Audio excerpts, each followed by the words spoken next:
Tu crois peut-être vivre une simple dépression, mais est-ce que ce serait pas une bipolarité? Voilà, 5 signes pour te faire réfléchir. Alors pourquoi c'est important? Déjà parce que beaucoup de personnes confondent dépression et bipolarité. Je peux t'en parler, à titre personnel, moi j'ai eu ma première dépression, j'avais 19 ans, et en fait pendant une dizaine d'années, j'ai fait de multiples dépressions sans savoir réellement que c'était une bipolarité. C'est pour ça que je fais cette vidéo aujourd'hui, c'est pour t'aider à savoir si tu es dans la case unipolaire en faisant uniquement des dépressions ou dans la case bipolaire avec donc des dépressions et des phases maniaques, donc avec des phases up, on parle donc d'euphorie, ce qui est l'inverse de la dépression. Alors beaucoup de personnes confondent la bipolarité et la dépression et c'est normal parce que la dépression est une phase de la bipolarité. Pour autant, les traitements sont totalement différents. On va pas traiter une dépression de la même manière qu'une bipolarité, notamment sur l'aspect médicamenteux, parce que les antidépresseurs peuvent être dangereux dans le cas d'une dépression par exemple.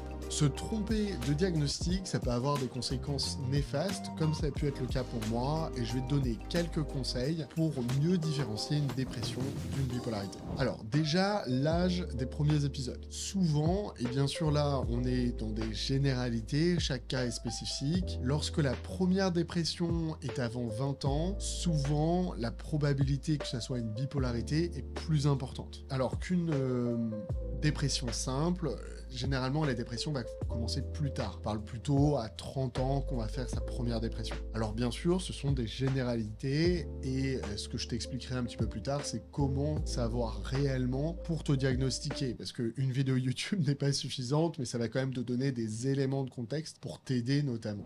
Deuxième point très important, c'est que les antidépresseurs ne fonctionnent pas ou aggravent une dépression dans certains cas. Et si jamais tu prends des antidépresseurs en dépression et que tu vois que les effets ne sont pas significativement positifs, il est possible que ce soit une bipolarité. Tout ce qui est effets paradoxaux, donc c'est-à-dire agitation, angoisse, épuisé mais surexcité, ça c'est des choses qui peuvent te donner, entre guillemets, la possibilité de penser que c'est pas juste une dépression. Si tu te reconnais dans ce que je viens de dire, pose-toi la question et n'hésite pas, il y a des tests qui existent, on mettra le questionnaire notamment en description qui permet de pouvoir savoir un petit peu si t'es plutôt bipolaire ou si c'est plutôt autre chose. Maintenant, n'oublie pas que ce qui est très important, c'est ensuite d'aller voir un psychiatre qui va lui pouvoir poser le diagnostic. Maintenant, plus tu vas lui amener d'éléments, c'est-à-dire au niveau du questionnaire, au niveau des questions que tu t'es posées, au niveau de tes histoires de vie pour pouvoir décrire ce que tu as fait, et plus il sera en mesure de poser le meilleur diagnostic possible. Troisième point, les antécédents familiaux. Alors, si tu as de la famille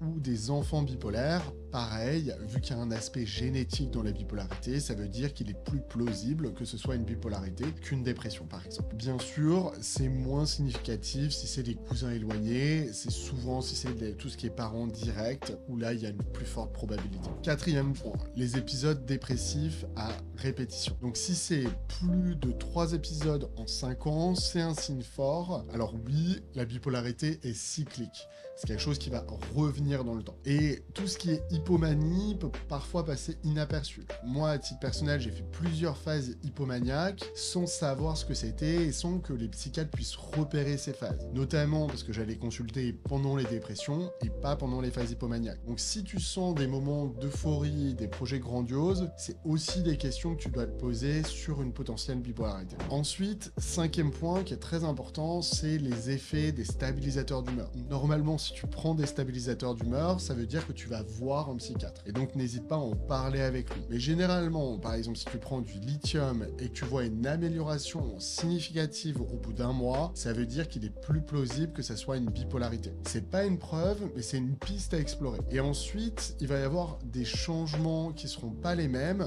notamment par rapport à tout ce qui est antidépresseur. Une dépression, on va avoir tendance à prescrire des antidépresseurs au niveau des médecins. Alors qu'une bipolarité, on parle souvent de stabilisateurs d'humeur et plus ou moins d'antidépresseurs. Donc ça, pareil, si jamais t'en parles avec ton psychiatre, tu le sauras. Mais des fois, si jamais ton psychiatre ne parle pas et ne veut pas te diagnostiquer trop tôt, tu peux aussi analyser ces médicaments et surtout ouvre la conversation. Alors pourquoi c'est essentiel? Parce qu'un bon diagnostic, ça change une vie. Personnellement, moi, mon diagnostic, je l'ai vraiment ressenti comme un soulagement. Le fait de comprendre que j'étais bipolaire m'a permis de transformer cette bipolarité en opportunité. Si tu veux en savoir plus notamment sur les bipolarités, abonne-toi à la chaîne. On explique tout ce qu'on peut comprendre et savoir pour faire de cette différence une opportunité et non pas des chaînes sur lesquelles tu peux pas sortir.